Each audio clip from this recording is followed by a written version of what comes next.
Hello student.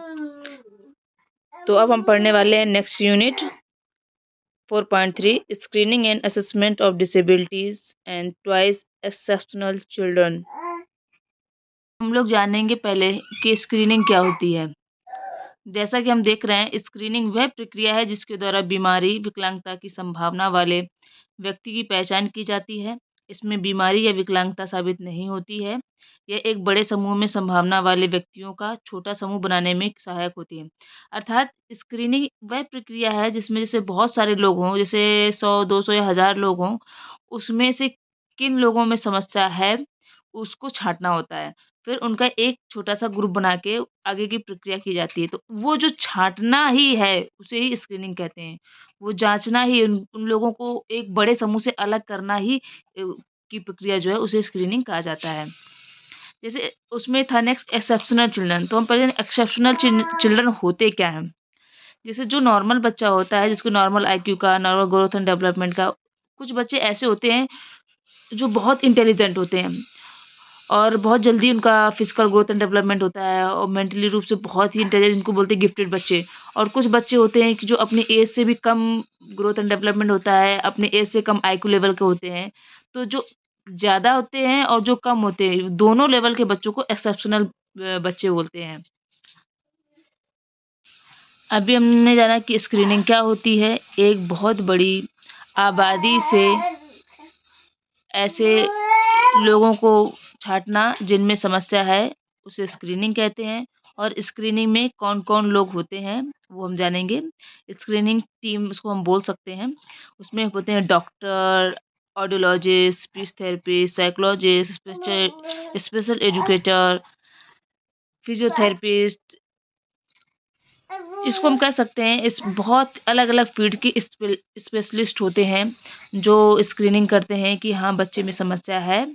फिर उसके बाद उसको संबंधित विशेषज्ञ के पास या संबंधित हॉस्पिटल के पास, संबंधित इंस्टीट्यूट के पास रेफ़र कर देते हैं कि हाँ, अब जाँच हो गई है कि हाँ, आप में समस्या है या आप में कुछ प्रॉब्लम है या आप में कोई विकलांगता है। अब नेक्स्ट प्रोसीजर के लिए संबंधित डिपार्टमेंट के पास जाते हैं। हम लोग जानेंगे कि हम स्क्रीनिंग कहाँ-कहाँ पर होती है। जैसे हम लोग देख पा रहे हैं, number 1 hospital, schools, anganwadi centre, camp, home. Hospital में तो आप जानते ही हैं, हॉस्पिटल में जाते होंगे नॉर्मली हम लोग जो जाते हैं दिखाने, स्क्रीनिंग करने।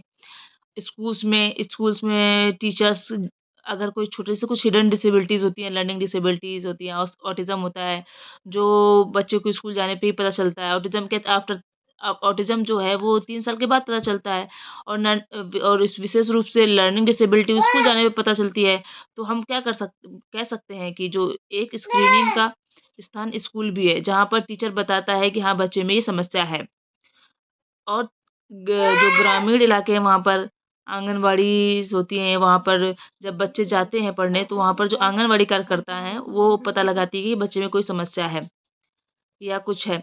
और आजकल कैंप आयोजित किए जाते हैं, जहाँ पर पता, जैसे आपने सुना होगा eye testing camp, teeth testing camp या पूरी बॉडी चेकअप कैंप होते हैं। वहाँ पर भी स्क्रीनिंग किया जाता है। और कई बार घर-घर भी लोग आते हैं जो पता करते हैं कि आपको कोई समस्या तो नहीं है, वो भी एक स्क्रीनिंग का स्थान है। अब हम लोग पढ़ेंगे कि मेथड ऑफ स्क्रीनिंग क्या है, स्क्रीनिंग की कौन-कौन सी विधियाँ हैं। विशेष तौर पे स्क्रीनिंग की 2 विधियाँ होती हैं, जिसे औपचारिक या प्राकृतिक विधि कह सकते हैं और दूसरी होती है प्रश्नावली जाँच विधि। औपचारिक या प्राकृतिक विधि में क्या होता है कि बच्चे में क्या समस्या है या क्या कोई बीमारी है या कोई विकलांगता है, उसकी पहचान माता-पिता या घर के सदस्यों द्वारा की हो जाती है। और प्रश्नावली विधि में क्या है, इसमें विशेषज्ञ जो होते हैं, वो स्क्रीनिंग करते समय कुछ इस क्वेश्चनियर तैयार करके रखते हैं, प्रश्नावली तैयार करके रखते हैं। जैसे आप कभी डॉक्टर के पास जाते हैं तो पूछते हैं ना कि आपको क्या-क्या समस्याएँ हैं? या वो खुद बोलते हैं, क्या आपको ये प्रॉब्लम है? ये प्रॉब्लम है? आप बोलते हैं हाँ या नहीं में जवाब देते हैं। उससे क्या होता है, पता लगा पाते हैं कि उस बच्चे में क्या प्रॉब्लम है।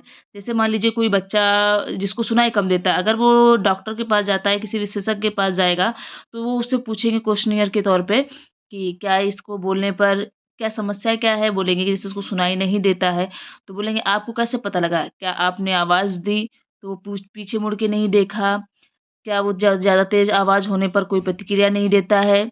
या बहुत तेज़ टीवी की आवाज़ करके वो टीवी देखता है, सुनता है? तो ये सारे जो होते हैं प्रश्न विशेषज्ञ पूछते हैं, जो जिससे पता चलता है कि हाँ, बच्चे को सुनाई नहीं दे रहा है। नंबर 3 है सामूहिक जाँच विधि। इसमें क्या होता है, जब बच्चा समूह में खेल रहा होता है या घर परिवार में के बीच लोगों के बीच में होता है, तो इसमें सामूहिक जाँच विधि में ऑब्ज़र्व करके पता लगाया जाता है कि बच्चे में कोई समस्या है या नहीं है।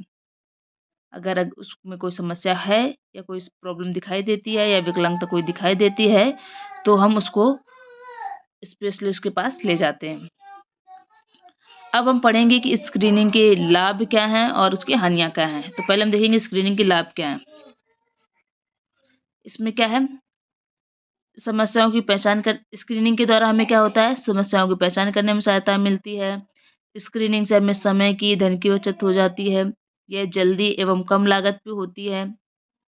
और स्क्रीनिंग के द्वारा कई बार क्या होता है, स्क्रीनिंग में क्या होता है, हम जाँचें करते हैं, देखते हैं, तो इसमें कुछ हिडन डिसेबिलिटीज़ होती हैं, वो पता चलती हैं। जैसे बच्चा स्कूल में जाता है, ऑटिज़्म एक हिडन डिसेबिलिटी है, लर्निंग डिसेबिलिटी एक हिडन डिसेबिलिटी है। तो उसमें क्या होता है, टीचर जब उसको पढ़ाता है, देखता है, उसकी कॉपी को ऑब्ज़र्व करता है, जाँचता है, उसे पता चल जाता है कि हाँ, बच्चा ये गलतियाँ कर रही है, इसका मतलब इसमें ये स्पेसिफ़िक डिसेबिलिटी है। इससे पता चल जाता है कि इससे ये प्रूव हो रहा है कि इसके द्वारा हिडन डिसेबिलिटी को आसानी से पहचान लेते हैं। ये क्या है, कम समय में काफ़ी मात्रा में विकलांगों की पहचान हो जाती है। अब जैसे कैंप लगते हैं, बहुत ज़्यादा समय नहीं लगता है, कैंपों में क्या होता है, बहुत जल्दी-जल्दी स्क्रीनिंग कर ली जाती है। यानी बहुत ज़्यादा पॉपुलेशन में बहुत कम समय में वो जाँच कर ली जाती है। और इसके द्वारा बच्चों में डेवलपमेंट डिले का भी पता लगाया जाता है। अब भाई स्क्रीनिंग है तो स्क्रीनिंग का काम ही है डेवलपमेंट डिले पता करना, किसी समस्या का पता करना, विकलांगता का पता करना और उसे संबंधित विशेषज्ञ के पास भेजना। नेक्स्ट है स्क्रीनिंग की हानियाँ। स्क्रीनिंग की हानियाँ क्या हम पढ़ेंगे? लिखा है सभी स्क्रीनिंग उपकरण विश्वसनीय नहीं होते हैं। जैसे आजकल हेयरिंग एड बाँटे जाते हैं। तो वैसे हेयरिंग का असेसमेंट तो एक ऑडियोलॉजिकल रूम होता है, जो साउंड प्रूफ रूम होता है, जहाँ ना अंदर की आवाज़ बाहर जाती है, ना बाहर की आवाज़ अंदर आती है। वहाँ पर किया जाता है, तो उससे क्या होता है, एक जो रिपोर्ट निकल के आती है, जो रिज़ल्ट निकल के आता है, एक विश्वसनीय रिज़ल्ट निकल के आता है। बट स्क्रीनिंग में क्या होता है, एक बहुत बिग पॉपुलेशन पे स्क्रीनिंग करते हैं या कोई अनौपचारिक रूप से कर लेते हैं उसको। तो उससे क्या होता है, जो उसके रिज़ल्ट निकल के आते हैं, वो ज़रूरी नहीं कि पूरे 100% सही ही हों, है ना? और कभी-कभी इसमें क्या होता है, अप्रशिक्षित प्रोफ़ेशनल्स होते हैं, जो उसमें ट्रेनिंग नहीं लिए हुए भी लोग स्क्रीनिंग में लग जाते हैं, जिसकी वज़ह से क्या होता है, परिणाम गलत निकल आते हैं। और कई बार क्या होता है, स्क्रीनिंग के लिए वो ऐसे उपकरणों का यूज़ कर लिया जाता है, जो कभी यूज़ में आए ही नहीं होते हैं या बहुत समय पहले यूज़ किए होते हैं, लेकिन अभी वो यूज़ में नहीं है। लेकिन स्क्रीनिंग करने के लिए उनको यूज़ करने से उससे क्या हो जाता है कि रिज़ल्ट में डिफ़रेंस आ जाता है या कुछ रिपोर्ट्स गलत हो जाती हैं। और स्क्रीनिंग का नेक्स्ट हानि ये है कि इसका प्रयोग इतने ज़्यादा पॉपुलेशन में हो जाता है कभी-कभी और इतनी जल्दी हो जाता है या कभी अनट्रेन्ड प्रोफ़ेशनल की वजह से हो जाता है। इससे क्या होता है, कभी-कभी जो सच में बच्चा डिसेबल्ड है या किसी बच्चे में प्रॉब्लम है, व्यक्ति में प्रॉब्लम है, तो उसकी पहचान नहीं हो पाती है।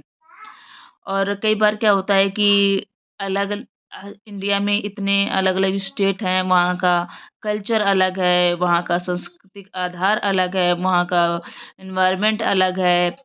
तो हर जो टेस्ट जिस जगह के लिए बना है, जैसे कि लैंग्वेज लैंग्वेज प्रोफाइल टेस्ट है, वो मराठी लैंग्वेज में है। अब उसको हम यहाँ पर यूपी दिल्ली वगैरह में यूज़ करेंगे तो उसके वो रिजल्ट नहीं मिलेंगे ना जो मिलने चाहिए। तो इस कई बार क्या होता है कि ऐसे उपकरणों का उपयोग कर लिया जाता है जो जहाँ के लिए बने होते हैं वहाँ के अलावा दूसरी जगह यूज़ हो जाते हैं, जिसकी वजह से क्या होता है, रिजल्ट में थोड़ा-सा डिफरेंसेस आते हैं या वो जो रिज़ल्ट होता है वो उपयोगी उतना नहीं हो पाता है। तो ये था हमारा screening and assessment for early identification and intervention. तो मिलते हैं नेक्स्ट वीडियो में। Thank you.